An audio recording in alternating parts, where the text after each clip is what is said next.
बिस्मिल्लाहिर्रहमानिर्रहीम, अस्सलाम वालेकुम। मैं आपका मेज़बान समी इब्राहिम और आप हमारा सोशल मीडिया देख रहे हैं। आज 20 जून हफ्ते का दिन और रात है इस वक्त इस्लामाबाद में।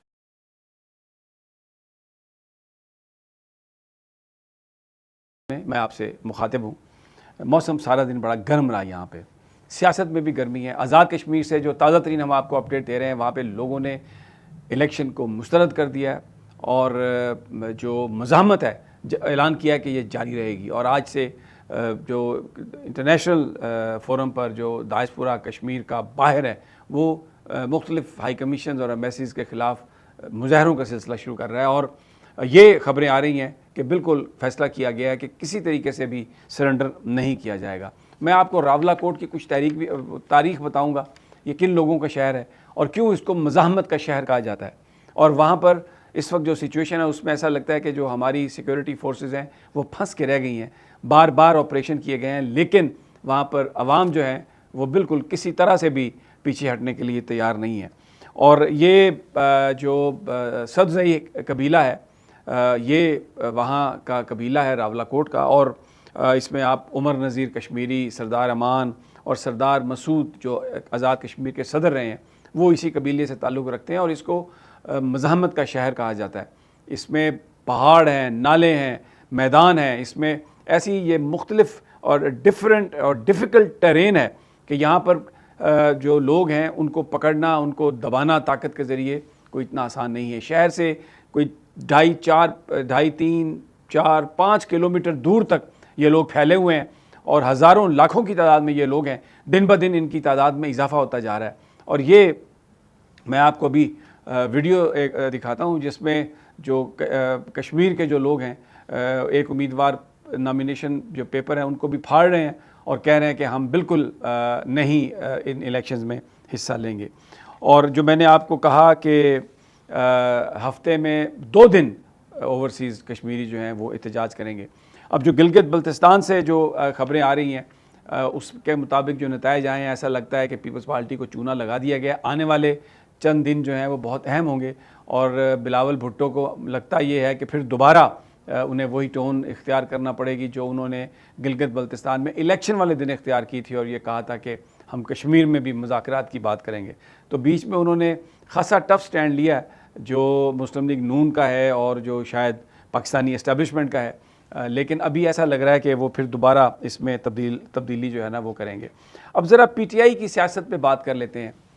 आज एक तो बैरिस्टर गौहर के साथ मुलाकात हुई, जो नाराज़ अरकान असम्बली जिन्हें कहा जाता है, जिनमें अली अमीन गंडापुर और दूसरे लोग शामिल हैं। अच्छा, अब यानी बैरिस्टर गौहर से उनकी मुलाकात जो है वो इसको हम ये कह सकते हैं कि दोनों जो अतराफ़ थी वो अपोजिशन वाली ही थी, सोहेल अफरीदी के मुखालिफ ही हैं।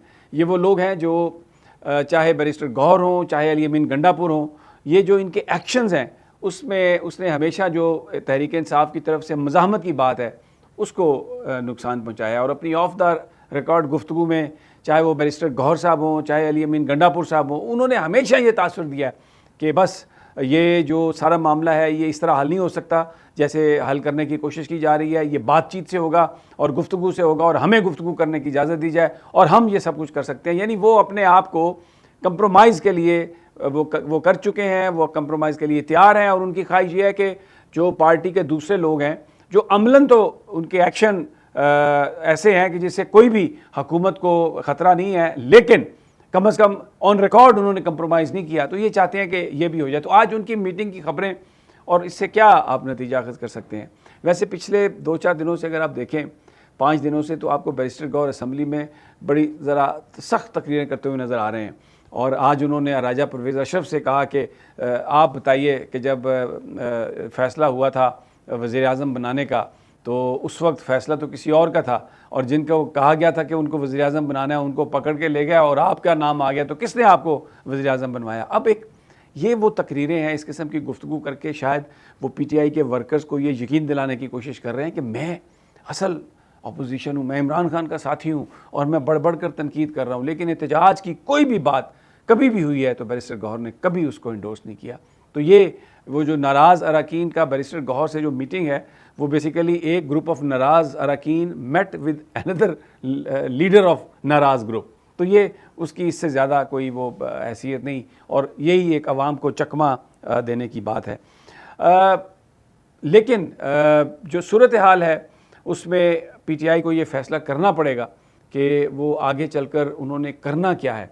और एक बात बड़ी अहम है कि बजाय इसके कि अच्छा चले मैं इस पे बात करता हूँ कि जी इमरान खान की रिहाई, मुझे ये बताइए कि कभी किसी वकील ने बाहर आके जिन्होंने इमरान खान से मुलाकात जो करते रहे आके कहा कि खान ने कहा कि मेरी रिहाई की तहरीक चलाओ? कभी खान ने ये नहीं कहा। हम जब भी जेल गए कवरेज के लिए, खान साहब से मुलाकात हुई, उन्होंने हमेशा कहा कि पार्टी को जो इस वक्त अवामी इश्यूज़ हैं उन पर सियासत करनी चाहिए। जो पार्टी का हमारा मिशन है, जो हमारा मैनिफेस्टो है कि मसावात हो, मेरिट हो, इंडिपेंडेंस ऑफ जुडिशरी हो, बेरोज़गारी ख़त्म हो, महंगाई ख़त्म हो, और जो करप्ट लोग हैं उनको पकड़ के पीछे जेल में डालें और उनसे पैसा वसूल करें, इन चीज़ों पर आप तहरीक चलाएं। कभी ये नहीं कहा कि मेरी रिहाई के लिए तहरीक चलाओ। उन्होंने कहा कि अगर अदालतें इंसाफ देना शुरू कर गई, वो कहते थे तो मैं रिहा हो जाऊंगा, मेरी रिहाई को छोड़ो। मैं कभी ये नहीं कहता कि तुम ऐसा करो, लेकिन यहाँ पर ये जो लीडरशिप है क्योंकि कंप्रोमाइज़ है, अवाम को गुमराह करने के लिए इन्होंने ये हमेशा यही कहा इमरान की रिहाई की तहरीक, और अब हुकूमत को मौका दिया कि वो हमेशा कहें कि जब भी कोई बात होती है तो ये इमरान खान की रिहाई की बात करते हैं। जो असल इश्यूज़ हैं जिन पर तहरीक इंसाफ बनी, जिन पर इमरान खान जेल गए एब्सोल्युटली नॉट कहने पर, और उन्होंने पाकिस्तान में मेरिट की बात की और कहा कि हर इदारा आइन और कानून के तहत अपनी हदूद में रहकर बात करे, उसके लिए तो ये पार्टी की क़यादत कोशिश नहीं कर रही। अगर ये उसके लिए कोशिश करे, अवामी इश्यूज़ पर एहतजाज करे, तो लोग आएँ। लोग कश्मीर में आ गए, लोग गिलगित बल्तिस्तान में आ गए, लेकिन यहाँ पर इसलिए नहीं आए कि ये इश्यूज़ पर बात नहीं करते, और ये कंप्रोमाइज़, लोगों को पता है दैट इज़ द रीज़न।